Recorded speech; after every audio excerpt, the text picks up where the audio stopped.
તો દર્શક મિત્રો, આજના કાર્યક્રમમાં બસ આટલું જ. આવતા સપ્તાહે ફરીથી મળીશું. ત્યાં સુધી રજા આપશો. નમસ્કાર.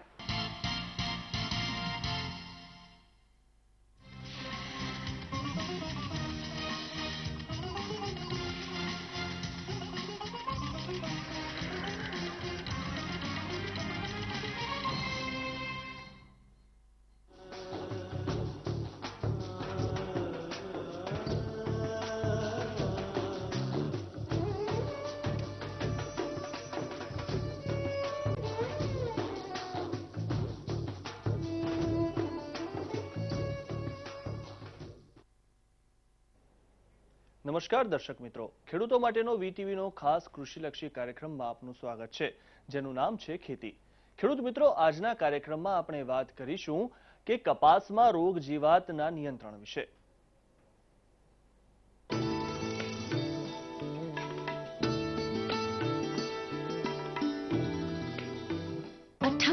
જડીબુટિયા. મિત્રો, કપાસનો પાક એ ગુજરાતનો અત્યંત મહત્વનો પાક છે. કપાસ સફેદ સોનું ગણાય છે. કપાસ એ રોકડીયો પાક હોવાથી ખેડૂતો તેનું મોટા પાયે વાવેતર કરતા હોય છે અને સારું એવું વાવેતર પણ મેળવે છે. પરંતુ કપાસના પાકમાં રોગ જીવાતોનો પણ ખૂબ ઉપદ્રવ રહેતો હોય છે, જેના કારણે કપાસના વાવેતર દરમિયાન અને ત્યારબાદની કાળજીમાં કરેલા ખર્ચના પ્રમાણમાં પૂરતું વળતર મેળવી શકતા નથી. કપાસની વધુ ઉપજ આપતી જાતો તથા આધુનિક પદ્ધતિ તથા જીવાત નિયંત્રણ માટેના નવા અભિગમો અપનાવી ખેડૂતો કપાસની ખેતી કરતા થયા છે. ત્યારે આજે આપણે માહિતી અને માર્ગદર્શન મેળવીશું કપાસમાં રોગ જીવાત નિયંત્રણ વિશે. આપ પણ આ વિશે કોઈ પણ પ્રશ્ન પૂછવા માંગતા હો તો ફોન કરીને અમને પૂછી શકો છો. અમારી ફોન લાઈન કાર્યક્રમ દરમિયાન ખુલ્લી જ રહેશે. કપાસમાં રોગ જીવાત નિયંત્રણ વિશે આપણને આજે માહિતી અને માર્ગદર્શન આપવા માટે સ્ટુડિયોમાં ખાસ ઉપસ્થિત છે આંતરરાષ્ટ્રીય ખેતીવાડીના સલાહકાર તરીકે ફરજ બજાવતા ઇઝરાયલ એગ્રો કન્સલ્ટન્ટના મનોજભાઈ પટેલ. નમસ્કાર મનોજભાઈ. નમસ્કાર મનોજભાઈ, સૌથી પહેલો તો પ્રશ્ન એ થાય કે જે અત્યારે જે સિઝન ચાલી રહી છે એમાં કપાસમાં કયા કયા રોગ જીવાત આવે છે અને એના નિયંત્રણ માટે શું કરવું જોઈએ? સૌપ્રથમ આજે આપણા દર્શક મિત્રોને બધાને ખૂબ ખૂબ અભિનંદન પાઠવીએ, કારણ કે કપાસના છેલ્લા 2 મહિનાથી જે વરસાદ ચાલુ છે એમાં ઘણા બધા પ્રશ્નો ઊભા થયા છે અને આજે આપણે ડાયરેક્ટ પ્રશ્નોના સોલ્યુશનની વાત કરવાના છીએ. એટલે ખૂબ ખૂબ અભિનંદન ફરીથી. હવે કપાસ સળંગ 10 દિવસ સૂર્યપ્રકાશ ન મળે અથવા તો સળંગ 10 દિવસ વરસાદ ચાલુ રહે ત્યારે ખાસ પ્રકારના રોગો ઉત્પન્ન થતા હોય, એનાથી જુદા વિચિત્ર પ્રકારના રોગો ઉત્પન્ન થતા હોય જે સામાન્ય ટ્રીટમેન્ટ કરવાથી અથવા દવાઓના જુદા જુદા છંટકાવ કરવાથી કંટ્રોલમાં આવતા નથી. તો એની અંદર ખાસ કરીને ચૂસ્યા પ્રકારનો રોગ છે, ફંગલ ક્રિએશન છે, જમીનજન્ય રોગ છે, જમીનની અંદર કૃમિ અને બીજા ઘણા બધા ઘણ જે લોકો શબ્દો વાપરે છે ખેડૂતો, એવા મુંડાના પણ પ્રશ્ન આવે છે. એમાંથી લાલ, પીળો, કાળો આ જુદા જુદા પ્રકારની ફંગના ક્રિએશનથી ફેલ્યોરિટી પણ થતી હોય છે. એટલે ચૂસ્યા પ્રકારનો રોગ એ અત્યારે છેલ્લા 10 દિવસથી વધારે ગંભીર બન્યો છે અને આ રોગને નિયંત્રણ કરવા માટે એના અલગ અલગ માધ્યમ છે. આપણે એ માધ્યમોની બધી આજે વાત કરીશું. જી મનોજભાઈ, ઘણી વખત કપાસના જે પાન હોય છે એ પીળા પણ પડી જતા હોય છે, ત્યારે ખેડૂતો આવા પીળાના રોગના સમયમાં ખેડૂતે શું કાળજી રાખવી જોઈએ? કપાસના પાન પીળા પડવાનું મુખ્ય કારણ વધારે પડતું પાણી જમીનમાં ભરાઈ રહેતું હોય અથવા તો જમીનમાંથી ડ્રિન્ચિંગ ન થતું હોય અને સતત વરસાદ પડતો હોય. તો એક અવસ્થા એ છે કે એના રૂટ ઝોન એટલે મૂળિયા ડિસ્ટર્બ થતા હોય અને એને કારણે જમીનજન્ય રોગો ઉત્પન્ન થતા હોય છે, ફૂગ ને કૃમિના બધા. તેને કારણે રૂટ ઝોન એટલે મૂળમાંથી ખોરાક ન લઈ શકવાથી કપાસના પાન પીળા પડતા હોય છે. બીજું કારણ, કેટલાક વિસ્તારોની અંદર કપાસની અંદર યોગ્ય માત્રામાં અને જરૂરિયાત પ્રમાણેના ખાતરો ન મળે તો જુદા જુદા પ્રકારના ખાતરો અને ન્યુટ્રિયન્ટ્સની ડેફિશિયન્સીને કારણે ઉણપના કારણે પણ પાન પીળા પડતા હોય છે. જી, જે રીતે આપણે પીળા પડતા પાનની વાત કરીએ એવી રીતે ઘણીવાર કપાસના પાન લાલ પડી જતા હોય છે, તો એવા વખતે ખેડૂતોએ શું કરવું જોઈએ? એટલે આ એક આખી સાયકલ છે, સિક્વન્સ. જે કપાસના પાન પીળા પડે અને પીળા પછી એને જો કંટ્રોલ ન કરી શકો ફર્ટિગેશનથી, જુદા જુદા પ્રકારના માઇક્રોન્યુટ્રિયન્સના સ્પ્રે કરવાથી અને પાણીના કંટ્રોલથી, તો પછી એના પછી બીજી અવસ્થા આવે છે, એ પીળામાંથી લાલ પત્તા થતા હોય છે. જી, એક કાળિયા નામનો રોગ હોય છે, તો એ કાળિયા નામનો રોગ જો થયો હોય તો ખેડૂતે શું કાળજી રાખવી જોઈએ? કાળિયો પણ આ જ સિક્વન્સનો રોગ છે. પહેલા સૌપ્રથમ પાન પીળા પડે, કપાસનો છોડ પીળો પડે, એમાંથી લાલ પત્તા થાય અને ત્યાર પછી ફૂગનો કંટ્રોલ ન થઈ શકે તો એની અંદર ખાસ કરીને કાળિયો રોગ એટલે કાળી ફૂગનો રોગ દાખલ થતો હોય છે અને પત્તા ખરવા લાગે. પછી ધીમે ધીમે ધીમે કપાસના છોડના પત્તા ખરી જાય અને દાંડેલીઓ ફક્ત ઊભી રહેતી હોય છે અને એ અવસ્થામાં જો ફૂલ ભમરી આવતી હોય તો ફૂલ ભમરી પણ ખરવા લાગે અને એના માટે જુદા જુદા પ્રકારના નજીકના જો ખેડૂતોના ખ્યાલ બહાર આ વસ્તુ હોય તો નજીકના વૈજ્ઞાનિકોનો, કૃષિ સેન્ટરનો અથવા તો એગ્રો સેન્ટરના સારા જાણકાર વ્યક્તિઓનો સહારો લઈ અને માર્ગદર્શન મેળવીને પ્રોપર માત્રામાં ખાતરની ડેફિશિયન્સી હોય તો એ દૂર કરવાની, માઇક્રોન્યુટ્રિયન્સની ખામી હોય તો એ દૂર કરવાની, અથવા કોઈ પણ પ્રકારના જમીનજન્ય રોગને કંટ્રોલ કરવા માટે, ફૂગ કે કૃમિને કંટ્રોલ કરવા માટે લાંબા ગાળાના જે રિઝલ્ટ ઓરિએન્ટેડ ઘણા બધા ઉપકરણો બજારમાં અવેલેબલ છે એનો પ્રોપર માર્ગદર્શન મેળવી અને સ્પ્રે અથવા ડ્રિન્ચિંગ કરવાથી આ પાકને આ પ્રકારના રોગોને કંટ્રોલ કરી શકાય છે. જી જી, આપણી સાથે અત્યારે કડીથી એક દર્શક મિત્ર છે, આપણે પૂછીએ એમને પ્રશ્ન. જી, પૂછો આપનો પ્રશ્ન. મારે લીલા ચીચિયાનો ઉપદ્રવ કપાસમાં આવ્યો અને કઈ દવા ખાંચી તો સરખી સારી રહી? જી જી જી. આપણા કપાસની અંદર અત્યારે પાણીનો વધારો થઈ ગયો છે, તો સૌથી પહેલા તો એમોનિયમ સલ્ફેટનો ખાતરનો જો ડોઝ આપણે આપશો તો ઘણા બધા પ્રશ્નો ઓછા થઈ જશે. જી, હવે આપણે જો વાત કરીએ તો મોલોમસી જેવી જીવાતો કપાસના પાકને ખૂબ જ નુકસાન કરતી હોય છે, તો તેવા સંજોગોમાં ખેડૂતોએ પાકને ઓછું નુકસાન થાય તે માટે શું કરવું જોઈએ? મોલોમચ્છીનો ઉપદ્રવ તો જ્યારે સળંગ 10 દિવસ અથવા તો મહિનો કે 1.5 મહિનો સૂર્યપ્રકાશ ન મળે અને સતત ભેજવાળું વાતાવરણ અથવા તો વરસાદી વાતાવરણ હોય ત્યારે આ પ્રકારના રોગો ઉત્પન્ન થતા હોય છે. એના માટે ખેતીવાડી માટે ખાસ કરીને એસિટામા પ્રાઇડ અને કોન્ફિડોર આ જુદા જુદા પ્રકારની જે દવાઓ આવે છે એનો સ્પ્રે પણ કરી શકાય છે, અને માનો કે નથી આવ્યું તો પ્રિવેન્શનમાં પણ આનો સ્પ્રે કરી અને ઘણું બધું રાહત મેળવી શકાય છે. પણ રોગને કંટ્રોલ કરવા માટે 2 ડોઝ હળવા આપી અને એને કંટ્રોલ કરી શકાય છે. જી જી, અત્યારે આપણી સાથે પોરબંદરથી એક દર્શક મિત્ર છે, આપણે પૂછીએ પ્રશ્ન. જી, પૂછો આપનો પ્રશ્ન. हेलो હા જી. हाजी सर, आपने कपास में मिलीबग છે જી, એટલે એ રોગ થયેલો છે? તો કઈ દવા સાચી સર? જી જી જી. મિલીબગના રોગ માટે તમે કોન્ફિડોર ની સાથે બીજી કોઈ પણ પ્રકારની ઝેરી દવાનો સ્પ્રે કરશો હળવો તો ફક્ત 3 કલાકની અંદર કંટ્રોલ થઈ જશે. જી, પ્રોફેનોફોસ એના માટે ડાયરેક્ટ એપ્લિકેબલ છે, અને એ સિવાય બીજી ઘણી બધી દવાઓ છે 35cc વાળી, એનો તમે કોન્ફિડર સાથે સ્પ્રે કરશો તો લાંબા સમય સુધી એનો ફાયદો થશે. જી, આપણી સાથે જુનાગઢથી એક દર્શક મિત્ર છે, આપણે પૂછીએ પ્રશ્ન. જી, પૂછો આપનો પ્રશ્ન. હાલો. હા જી. હા, જુનાગઢથી. હા, બોલો બોલો. ભાઈ, સતત વરસાદના હિસાબે છે ને કપાસ પીળો પડી ગયો છે. જી જી. તો આના માટે કઈ ગાઈડલાઈન આપશો? જી હા, જી. ચોક્કસ આપના ગાઈડલાઈન મળશે. સૌથી પહેલા તો એમોનિયમ સલ્ફેટનો ડોઝ આપી દો, ત્યાર પછી જમીનની અંદર ડ્રિન્ચિંગ કરો કોઈ પણ સારી ફૂગનાશક દવા. મૂળની અંદર તમે છોડ ઊંચકશો એટલે ખ્યાલ આવશે કે એની અંદર પેટાતંતુજના જે મૂળ હોય છે મૂળ રહ્યા નથી, અને એને કારણે કપાસ પીળો પડ્યો છે. તો કોઈ પણ ફંગલ કંટ્રોલ માટેની જે દવા છે એ તમે છાંટશો તો એનો ફાયદો થશે.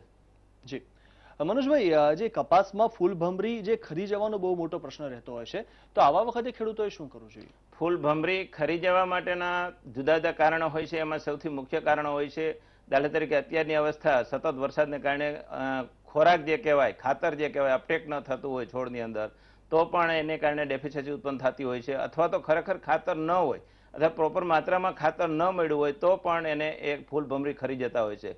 ફ્લાવર આવ્યા પછી ફ્રૂટમાં સેટિંગ ન થાય તો બોરોન નામનું જે કેમિકલ આવે છે એની ડેફિશિયન્સી હોય તો પણ ફ્રૂટ સેટિંગ નથી થતું હોતું, અને ડેફિશિયન્સીને કારણે માઇક્રોન્યુટ્રિયન્સથી આ પ્રશ્ન સોલ્વ થઈ શકે છે. તો સારી કંપનીનું મલ્ટી માઇક્રોન્યુટ્રિયન્સનો સ્પ્રે કરવાથી પણ આ 8 દિવસની અંદર આ પ્રશ્ન સોલ્વ થશે. જી, આપણી સાથે મોડાસાથી એક દર્શક મિત્ર જોડાયેલા છે, આપણે પૂછ્યો પ્રશ્ન. જી જી, પૂછો આપનો પ્રશ્ન.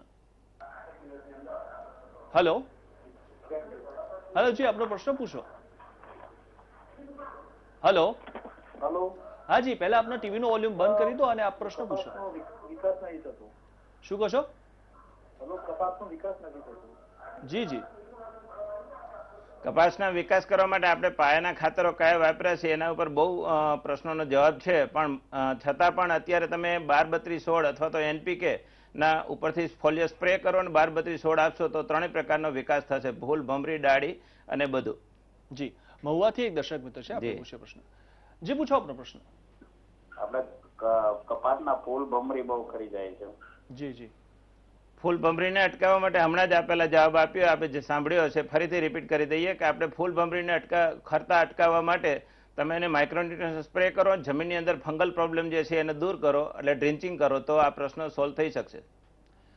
તો મિત્રો, અત્યારે જે રીતે વધુ વરસાદ પડી રહ્યો છે અને ઘણી જગ્યાએ પાણી પણ વધારે ભરાઈ ગયા છે, તો એવા વખતે ખેડૂતોએ શું કરવું જોઈએ એ વિશે આગળ આપણે જાણીશું, પણ તે પહેલા લઈએ એક વિરામ.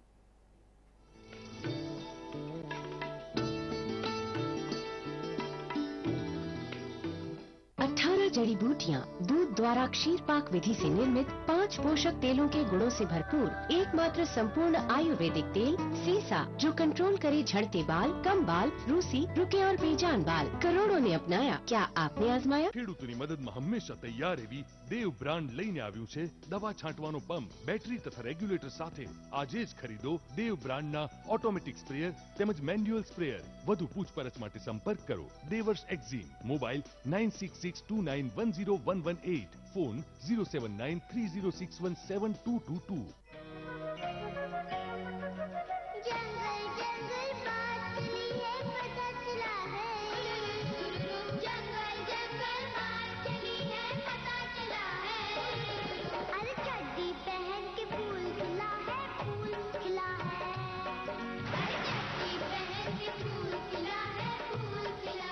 Presenting Hitex New Life AA Double Plus Water Purifier, the only purifier giving antioxidant alkaline water purified with RO and UV technologies. Change your water, change your life. For more information, call 1800-120-121. Hitex, a wish for wellness.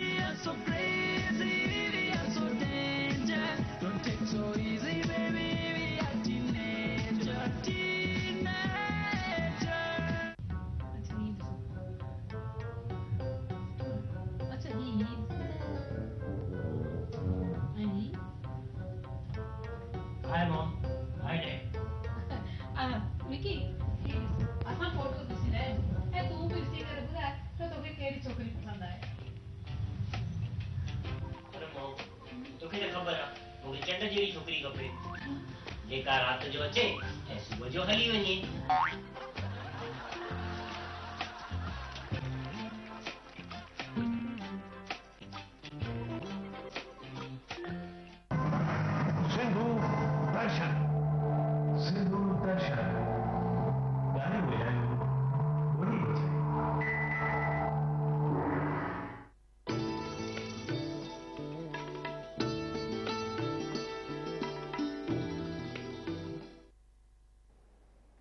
વિરામ બાદ આપનું સ્વાગત છે। મનોજભાઈ મહુવાથી આપણી સાથે એક દર્શક મિત્ર છે, આપણે પૂછીએ પ્રશ્ન। જી પૂછો આપનો પ્રશ્ન। હેલો હેલો, હાજી આપનો પ્રશ્ન પૂછો। મારે કપાસ છે 10 વીઘાનો, એમાંથી અડધું કપાસ ઝીંડવા ઓલાવું કે ઊભા સુકાઈ જાય છે એના। જી જી જી જાણીએ આના વિશે। બરાબર છે। ખેડૂત મિત્ર, આપનો પ્રશ્ન આપના જેવા ઘણા બધા ખેડૂત મિત્રોના કોમન પ્રશ્ન, જે વિસ્તારમાં પાણી અને વરસાદ વધારે છે ત્યાં પ્રશ્ન હોઈ શકે છે। તો એના માટે તમે જમીનમાં અને ડ્રિન્ચિંગ કરી અને પછી ઉપરથી સ્પ્રે કરો। ફૂગના જુદા જુદા પ્રકારના માધ્યમો સ્પ્રે કરવા માટેના આવે છે, ફૂગ કંટ્રોલ માટેના। ફૂગ ઘણા બધા પ્રકારની હોય છે। જો આપણે ઝીંડવાની અંદર કાળું થઈને જો ખરી પડતું હોય તો એના માટે બાયોની સાથે સિન્થેટિક પણ ફૂગ કંટ્રોલ આવે છે, એનો સ્પ્રે કરવાથી આપ ખૂબ સારી રીતે એનું જતન કરી શકશો। ફરી આ પ્રશ્ન ન આવે એના માટે કંઈ પ્રશ્ન સોલ્વ થાય તો પણ તમે 8 દિવસ પછી આને રિપીટ કરી અને યોગ્ય માર્ગદર્શન મેળવી અને આ પ્રશ્ન તમે સોલ્વ કરી શકો છો। જી આપણી સાથે ગોંડલથી એક દર્શક મિત્ર જોડાયેલા છે, આપણે પૂછીએ પ્રશ્ન। જી પૂછો આપનો પ્રશ્ન। હેલો હાજી આપનો પ્રશ્ન પૂછો।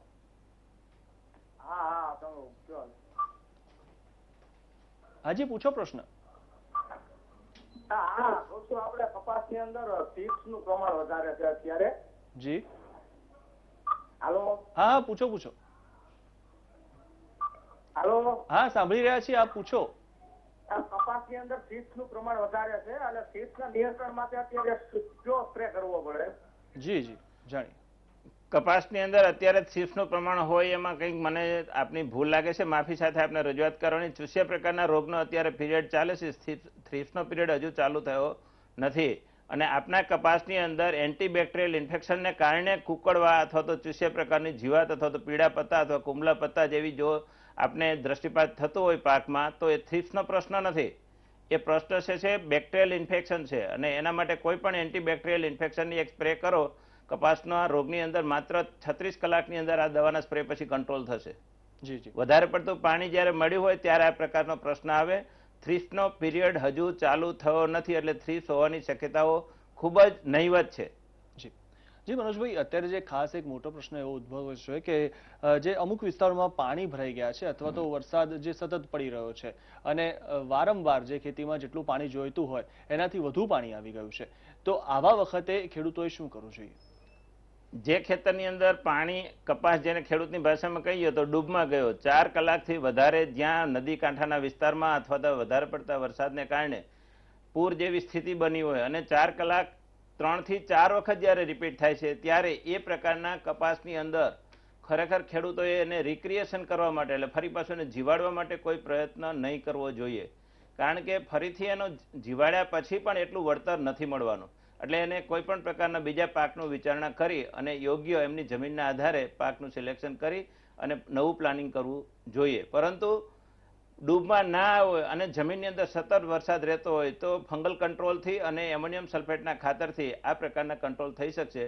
જમીનમાં પાણી ઓછું થાય એ માટેના માધ્યમનો ઉપયોગ કરશો તો કપાસની અંદર નવા રૂટ ઝોન મૂળિયા ડેવલપ થશે અને કપાસ 8-10 દિવસમાં સારો થઈ જશે. જી, વાંકાનેરથી આપણી સાથે એક દર્શક મિત્ર છે, આપણે પૂછે પ્રશ્ન. જી, પૂછો આપનો પ્રશ્ન. Hello sir. હાજી, આપના ટીવીનો વોલ્યુમ બંધ કરી દો અને આપ પ્રશ્ન પૂછો. હા, વાંકાનેરથી અયુબભાઈ બોલું. હા, બોલો બોલો. એ મારે કપાસની અંદર સર ખૂણિયા પ્રકારનો રોગ છે, એની માટે કઈ દવા? જી જી, જાણી. કપાસની અંદર તમે ઘોડે પ્રકારનો જે રોગ કીધો એ જુદા જુદા પ્રકારના માઇક્રોન્યુટ્રન્સ એટલે ખાતરની ડેફિશિયન્સીનું પરિણામ છે, અથવા તો તમે જો જમીનમાં ખૂબ ખાતર નાખ્યું હોય તો જમીનની અંદરથી અપટેક કરવા માટેનું માધ્યમ નથી. એટલે સૌથી પહેલાં તો એમોનિયમ સલ્ફેટ અથવા તો નર્મદા કેન નામના 2 ખાતરમાંથી કોઈ પણ ખાતર આપો અને ત્યાર પછી ઉપરથી રોગના જીવાતને કંટ્રોલ કર્યા સિવાય માઇક્રોન્યુટ્રન્સના સ્પ્રે કરવાથી આપનો પ્રશ્ન સોલ્વ થઈ શકશે. જી જી, જુનાગઢથી એક દર્શક મિત્ર છે આપણી સાથે, આપણે પૂછે પ્રશ્ન. જી, પૂછો આપનો પ્રશ્ન. હેલો. હેલો. હાજી, આપનો પ્રશ્ન પૂછો. હાલો, આપણો ખેતીમાં આપણે ચેપ બહુ આવી છે અને પીળો પડી જાય છે. જી જી જી. હાલો. હા હા, પૂછો પૂછો. હા હાજી, આપણે ખેતીમાં ચેપ આવી છે કપાસમાં અને પીળો પડી જાય છે. હાજી. અને એના માટે શું નિયંત્રણ કરવો અને ઉભો સુકાઈ જાય છે ક્યાંક ક્યાંક? જી જી, જાણીએ આના વિશે. બરાબર છે. આપના પ્રશ્ન અને આગળના જે ખેડૂત મિત્રોએ પ્રશ્ન આ પ્રકારના પ્રશ્ન કર્યો છે બધાના પ્રશ્નનો જવાબ લાગુ પડે છે, બધા ધ્યાન દે. ખેડૂત મિત્રો, જ્યારે પ્રકાશ સંશ્લેષણની ક્રિયા પ્રોપર વેમાં ન થતી હોય ત્યારે ફોટોસિન્થેસિસના પ્રોબ્લેમને કારણે પત્તામાંથી જે ખોરાક કપાસે બનાવવો જોઈએ એ ખોરાક બનાવી શકતું નથી, પરિણામે નીચે તમે ખાતર અથવા તો કોઈ પણ ખોરાક ખેતીનો આપેલો હોય તો પણ અપટેક થતો નથી. તો એના માટે પત્તાની અંદર ખોરાક બને એના માટે ફોટોસિન્થેસિસની પ્રક્રિયા થવા માટેના જુદા જુદા માધ્યમ અત્યારે અવેલેબલ છે. દાખલા તરીકે સૂર્યપ્રકાશથી આ બધી પ્રક્રિયાઓ થતી હોય છે, પણ સૂર્યપ્રકાશ નથી અથવા તો 2 મહિનાથી 1.5 મહિનાથી સૂર્યપ્રકાશ મળ્યો જ નથી અને એના પ્રોબ્લેમને કારણે આજે પ્રશ્ન ઊભો થયો છે. તો સૂર્યપ્રકાશ નથી તો હવે શું કરવાનું? તો એના માટે જુદા જુદા પ્રકારની દવાઓ આવે છે, એ આપ યોગ્ય માર્ગદર્શન મેળવી અને નજીકના માહિતી કેન્દ્ર દ્વારા આપ એને ફોટોસિન્થેસિસની ક્રિયા ચાલુ થાય એ માટેના સ્પ્રે કરી શકો છો અને એ કર્યા પછી તમારે બીજા કોઈ ખાસ પ્રયોગો કરવાની જરૂર નથી, તમને પરિણામ મળશે. મિત્રો, યુરિયા ખાતર ક્યારે અને કેવા સંજોગોમાં આપવું જોઈએ એના વિશે આપણે આગળ જાણીશું, પણ તે પહેલા લઈએ વિરામ.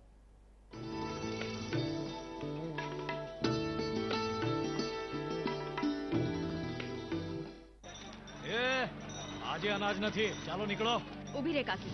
કેમ આજે આમના ભાગનું ખાવાનું તું તારા બાળકોને ખવડાવીશ કે? કેટલા છે આ? 5. તો કેટલું અનાજ થયું? પ્રત્યેકના 5 કિલોના હિસાબે 25 કિલો થઈ ગયું. અને ભાવ? ઘઉં 2 રૂપિયા કિલો, ચોખા 3 રૂપિયા કિલો, બાકી બધું સૂકું અનાજ 1 રૂપિયા કિલો. શું જોખવા પણ મારે જ પડશે? જોખ ભાઈ, આ હક છે આ ગરીબોનો. બીજી એક વાત, અંત્યોદય અન્ન યોજનાથી ગરીબથી ગરીબ પરિવારને પણ દર મહિને ઓછામાં ઓછું 35 કિલો રેશનનો હક મળે છે. તું તો શું, કોઈ પણ તે છીનવી નથી શકતું, સમજ્યો? છેલ્લા 9 વર્ષમાં ખેડૂતોના પાકનું એમએસપી એટલે કે ન્યૂનતમ સમર્થન મૂલ્ય વધ્યું, જેના કારણે ઉપજ વધી અને તેના કારણે સરકાર ખાદ્ય સુરક્ષા ખરડો લાવી શકી. કારણ કે આ વચન છે સરકારનું કે કોઈને પણ ભૂખ્યા પેટે ના સૂવું પડે. કેન્દ્રીય સરકારે રાષ્ટ્રીય ખાદ્ય સુરક્ષા ખરડોને 5 જુલાઈ 2013ના રોજે મંજૂરી પ્રદાન કરી અને ખરડો લોકસભામાં 7 ઓગસ્ટ 2013ના રોજે રજૂ કરવામાં આવ્યો છે. આપનો ખાદ્ય સુરક્ષાનો હક જરૂર મેળવો. Beautiful, gorgeous, मजबूत, महामजबूत और चलती रहे बरसों तक. भारत में पहली बार वरिया लाए हैं स्टेनलेस स्टील रूफिंग शीट्स. इसमें जंग नहीं लगती और गर्मी से भी राहत. केमिकल, सिरेमिक और समुद्री तट के उद्योगों के लिए सबसे उत्तम वरिया स्टेनलेस स्टील रूफिंग शीट्स, नए युग की नई पहचान. ફિયામા ડીવલ્સ. આમાં છે 75 ગ્રામ શાહ જેલ અને સ્કિન કન્ડિશનર્સ. માઇલ્ડ અને જેન્ટલ ફિયામા જેલ બાર સ્કિન કન્ડિશનર્સ સાથે. पढ़ता है खेलता है झूलता उछलता है दौड़ता कभी कभी दौड़ कराता है आगे आगे बढ़ता है इंडिया अमूल दूध पीता है इंडिया जश्न मनाता सेहत बनाता लाइफ के मैदान में बाजी मार लाता आगे आगे बढ़ता है इंडिया अमूल दूध पीता है इंडिया. મુખ્યમંત્રી ગૃહ યોજના. પોતાનું ઘર, પોતાની ખુશીઓ, પોતાનો સ્વર્ગ. જ્યાં વસે છે પરિવાર, જ્યાં હસે છે જિંદગી.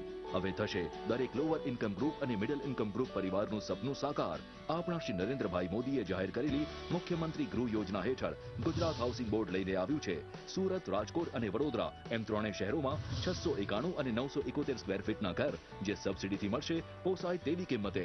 સુરતમાં લોઅર ઇન્કમ ગ્રુપ માટે 1 BHK ના 12,14,000ની કિંમતના ઘર મળશે માત્ર 9,75,000 રૂપિયામાં. જ્યારે મિડલ ઇન્કમ ગ્રુપ માટે 2 BHK ના 21,51,000ની કિંમતના ઘર માત્ર 19,75,000 રૂપિયામાં. વડોદરામાં LIG માટે 1 BHK ના 12,36,000ની કિંમતના ઘર માત્ર 10,75,000 રૂપિયામાં. જ્યારે MIG માટે 2 BHK ના 24 લાખની કિંમતના ઘર માત્ર 22 લાખમાં. રાજકોટમાં LIG માટે 1 BHK ના 12,52,000ની કિંમતના ઘર મળશે માત્ર 9 લાખ રૂપિયામાં. આ માટેના ફોર્મ મેળવવા અને જમા કરવા 31 ઓગસ્ટ 2013 સુધી ગુજરાતની કોઈ પણ કોટક મહિન્દ્રા બેંકની શાખાનો સંપર્ક કરો. વધુ માહિતી માટે કે ઓનલાઈન ફોર્મ ભરવા માટે વિઝિટ કરો www.gujarathousingboard.org. જોજો આવી સોનેરી તક ચૂકી ના જવાય.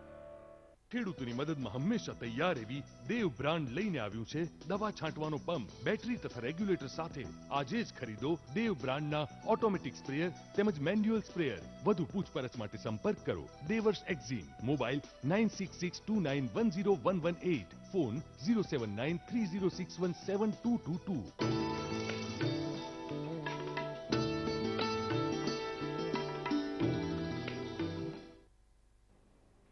વિરામ બાદ આપનું સ્વાગત છે. મનોજભાઈ, આપણે વાત કરીએ તો યુરિયા ખાતર કેવા સંજોગોમાં અને ક્યારે આપવું જોઈએ? બહુ સરસ અને મહત્વનો પ્રશ્ન છે ખેડૂત મિત્રો. યુરિયા માટે કપાસ આ વર્ષે સદભાગ્ય બધાને વરસાદ શરૂઆતથી સારો થયો અને ખેડૂતના મગજમાં ખબર નહીં ગમે તે કારણસર યુરિયા એ જે એની ખેતી અને ખેતી એટલે યુરિયા બે વણાઈ ગયું છે. પણ ઘણી બધી ભૂલ ભરેલી બાબતોથી આપણે આગળ વધી રહ્યા છીએ. અહીંયા સુધારો એ કરવાનો છે કે જ્યારે હવામાં 73% ભેજનું પ્રમાણ હોય એટલે 68%થી વધારે હોય ત્યારે 73% નાઇટ્રોજન અવેલેબલ હોય છે. અને એ નાઇટ્રોજન એટલો બધો હોય છે કે જે પાકની જરૂરિયાત કરતાં વધારે હોય છે. પ્લસ ડેઈલી વરસાદ પડે છે. દરરોજ વરસાદ પડવાને કારણે પાણીમાં પણ નાઇટ્રોજન છે. પાણી ઓલરેડી વરસાદનું નાઇટ્રોજન યુક્ત છે. સવાલ એ છે કે યુરિયા બહારથી આપ્યા વિના તમારે યુરિયા આપવાનું નથી, એ બંધ કરવાનું છે. અને યુરિયા અપટેક કરે એવા માધ્યમો જુદા જુદા પ્રકારના બેક્ટેરિયા, એજેટોબેક્ટર અને બીજા ઘણા બધા બેક્ટેરિયા છે. બેક્ટેરિયાને તમારે ત્યાં સિસ્ટમ એસ્ટાબ્લિશ કરવાની જરૂર છે. યુરિયા વધારે પડતું આપવાથી ફાયદો થવાની જગ્યાએ નુકસાન થાય છે. આ વર્ષે બધાએ અનુભૂતિ કરી લીધી છે કે કપાસની હાઈટ 4 થી 4.5 ફૂટ સુધી આવી ગઈ છે. 4.5 ફૂટે તો 100 થી વધારે કેરીઓ છોડમાં થવી જોઈએ. અત્યારે કેરીઓ નથી. જે લોકોને શરૂઆતમાં સ્ટેજમાં કેરીઓ બંધાય છે એ લોકોને અત્યારે પ્રશ્ન તમે સાંભળ્યા હમણાં જ કે ઘણા બધા કાળા જીંડવા થઈ અને કેરીઓ થઈને ખરી પડે છે. એટલે આગળની કેરીઓ થાય ને જો હજુ પણ વરસાદ વરસવાનો છે આ વર્ષે તો એનો ફાયદો નથી, બગડી જશે, ખુલશે નહીં. એટલે યુરિયા એ ખાસ કરીને કોરા વાતાવરણમાં જ્યારે છોડની જરૂરિયાત હોય ત્યારે એને યોગ્ય એટલે કે 1 એકરે 12 થી 15 kilo maximum at a time આપી શકાય છે. એથી વધારે આપવાનું હોતું નથી. અત્યારે નવા ન્યૂઝ પ્રમાણે ખેડૂતોના સર્વે પ્રમાણે 50 કિલો વરસાદમાં યુરિયા આપ્યું છે. એ વેસ્ટેજ ઓફ મની છે, એટલે પૈસાનું નુકસાન છે ખેડૂતની મજૂરીનું બધું. તો આવા સંજોગોમાં યુરિયા આ વર્ષે તો કપાસના પાકને યુરિયાની જરૂરિયાત લિટરલી નથી, બિલકુલ નથી.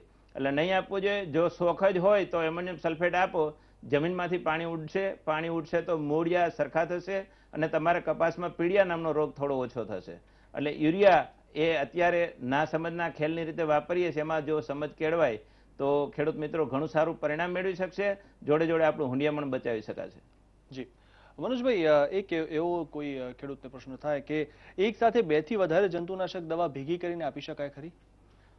દવાનો અભ્યાસ કરવો પડે. મોટાભાગની દવાઓ ઘણી બધી કંપનીઓ અત્યારે એ પ્રકારની બનાવી રહી છે કે એક બીજી દવાની સાથે કોઈ પણ પ્રકારનો સાઇડ ઇફેક્ટ ન થાય એટલે એનું સંકરણ કરવાથી અથવા મિલન થવાથી વધારે પડતું પાકને નુકસાન કે ઓછું નુકસાન ન થાય એવી દવાઓ દરેક કંપની એને મેલ્ટિંગ પોઈન્ટ કહેવાય અને મેચ થાય એવી જ બનાવતા હોય છે. તેમ છતાં બી કોઈક દવા એવી હોય છે કે જે નુકસાન પણ કરતી હોય છે, પણ એ એગ્રો સેન્ટર અથવા તો તમે જ્યાંથી વાપરો છો ત્યાંથી માર્ગદર્શન લેવું કે ભાઈ કઈ દવા ભેળવવા માંગો છો, તો તમને ડાયરેક્ટ ત્યાંથી જવાબ મળશે આ ભેળવાય અથવા ન ભેળવાય. ખાસ કરીને વીડ કંટ્રોલની દવાઓ જ્યારે યુઝ કરતા હોય છે ત્યારે ખેડૂતને મજૂરીના પ્રશ્ન હોય તો એવું વિચારતા હોય છે કે મારે 2 વખત મજૂરને કહેવાય એના કરતાં લાવ વીડ કંટ્રોલ એટલે કે નિંદામણનાશકની સાથે હું બીજી કોઈ દવા વાપરી દઉં, 2 કામ થાય. પણ એવું નથી હોતું. નિંદામણનાશક દવા સાથે સામાન્ય રીતે કોઈ પણ પ્રકારની દવાઓ ભેળવવામાં આવતી નથી અને એનું રિએક્શન થઈને પાકને વધારે નુકસાન કરે છે. એટલે દવા ભેળવવી કે ના ભેળવવી, ભેળવી શકાય છે, પણ વધારે જાણકારી મેળવવા માટે જ્યાંથી દવા તમે મેળવો છો ત્યાં જરા વધારે પ્રશ્ન પૂછી અને મેળવી લેવો તો તમને આગળનું નુકસાન થતું અટકી શકશે. આપણી સાથે અમરેલીથી એક દર્શક મિત્ર છે, આપણે પૂછીએ પ્રશ્ન. જી પૂછો આપનો પ્રશ્ન. હેલો, લાગે છે લાઈન કપાઈ ગઈ છે. એક મહત્વનો એવો પ્રશ્ન થાય કે આટલા બધા જે રોગો છે એની સામે કપાસનું ઉત્પાદન કરવું હવે અઘરું બન્યું છે, તો આવનારા સમય માટે આનો પર્યાય ઓર્ગેનિક ખેતી દ્વારા મળી શકે ખરો? ચોક્કસ મળી શકે, પરંતુ સાહેબ આપણે અત્યારે બધા જ ખેડૂત મિત્રોને જાણ કરવાની કે કપાસ ગુજરાત અને ભારત માટે આમ તો ખેડૂતોની પહેલી જીવાદોરી સમાન અત્યારનો પાક બની ગયો છે. હજુ કપાસની અંદર આપણે જે ક્ષમતાએ ઉત્પાદન લેવું જોઈએ, જે ક્ષમતાએ એની ટ્રીટમેન્ટ કરવી જોઈએ, જે એના માધ્યમનો ઉપયોગ, સાયન્સનો ઉપયોગ કરી ટેકનોલોજી, અને મને ખ્યાલ છે ત્યાં સુધી 10% નથી પહોંચ્યા, 90% બાકી છે.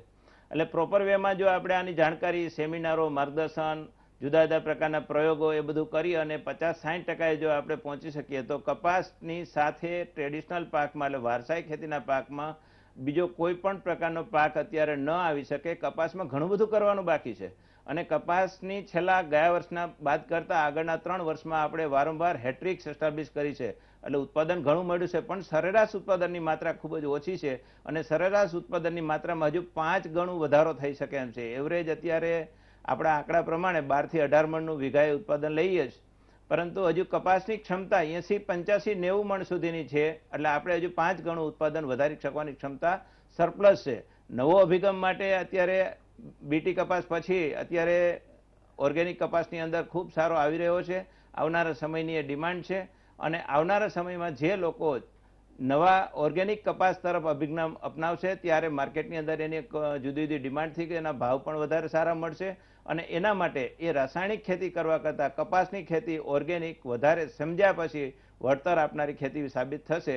અત્યારે આપણે જે ખેતી બીટી કપાસની કરીએ છીએ એમાં મને એવું લાગે છે કે ટેકનોલોજી, જ્ઞાન, જાણકારી, ઉત્પાદનની ક્ષમતા, પ્રોપર વેમાં એના ફર્ટિગેશન એટલે જુદા જુદા પ્રકારના ખેતીના ખોરાકો, વાતાવરણની સમજ, જમીનની માવજત, જમીનની ચકાસણી, ક્વોલિટી, ગુણવત્તા, ક્વોન્ટિટી એટલે કે જથ્થો. હજુ આપણે એ ખ્યાલ નથી કપાસની અંદર કેવી રીતે ઉત્પાદન કરો, વાવી દીધો એટલે છેક સુધી દવા ખાતર કરવાનું અને છેલ્લે ગમે તે કારણસર 12-15 મણ થાય એ આપણે એક્સેપ્ટ કરી લઈએ છીએ.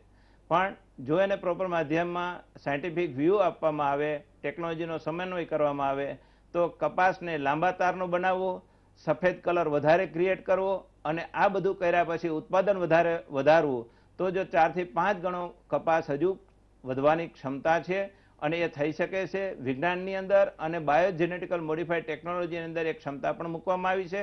એટલે એવું નથી કે મોઢાની વાતો છે, પ્રેક્ટિકલ ઘણા બધા ખેડૂત મિત્રો અત્યારે તો અવેરનેસ એટલે જાણકારી માટે પણ ઘણી વધી છે અને કેટલાક ખેડૂત મિત્રો અત્યારે 60-70 મણે થોડું વાવેતર હોય 5, 10, 15 વીઘાનું તો પહોંચી શક્યા છે. સરદાર પટેલ એવોર્ડથી અને નવાજવામાં પણ આવ્યા છે અને સરકારશ્રીની એક યોજના હમણાં નવી મૂકવામાં આવી છે જે ખરેખર આશીર્વાદરૂપ છે ખેડૂતો માટે કે દરેક જિલ્લાએ એક એવોર્ડ આપવાનો છે. જિલ્લા પણ ઘણા બધા વધી ગયા છે એટલે આવો કોઈ પ્રયત્ન કરે તો એડે નથી જવાનો, એના કુટુંબનું શ્રેય થશે, જોડે રાષ્ટ્રનું શ્રેય થશે અને આપણે ઊંડિયામણ લાવી આપશું તો આ રાષ્ટ્રનું ઋણ અદા કરવા બરાબર થશે. એટલે કપાસની અંદર ઘણી બધી પોટેન્શિયાલિટી, શક્યતાઓ છે. એ શક્યતાઓ તરફ આપણે આગળ વધીએ તો કપાસની ખેતી ખૂબ સારી છે. જી મનોજભાઈ, આપ અહીંયા આવ્યા અને અમારા દર્શક મિત્રોને જે માહિતી આપી એ બદલ આપનો ખૂબ ખૂબ આભાર. Thank you. તો મિત્રો, આજનો આ કાર્યક્રમ અહીં સમાપ્ત થાય છે. આવતા શનિવારે ફરીથી મળીશું. ત્યાં સુધી રજા આપશો. નમસ્કાર.